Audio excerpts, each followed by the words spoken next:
Hello বন্ধুরা, দেখো আম পাড়ছি। এই দেখো আম স্টক। দেখো বন্ধুরা, আমগুলো একটু দেখো, বলো তুলে না। দেখো ফ্রেন্ডস, আমরাও আম মাখা করতে চলে এসেছি। এই যে সব সামানপত্র সব কিছু এই যে রেডি করে দিয়েছি। এবার আমটা মাখিয়ে তারপরে তোমাদের দেখাচ্ছি। হ্যাঁ, শেয়ার করছি, দেখতে থাকো।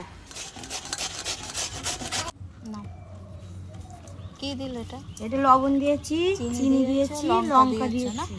আর এবার সব চাইতে আম মাখা যে মাখাই করো না কেন, যেটা ফ্লেভার আসে সেটা হচ্ছে লেবুর পাতা।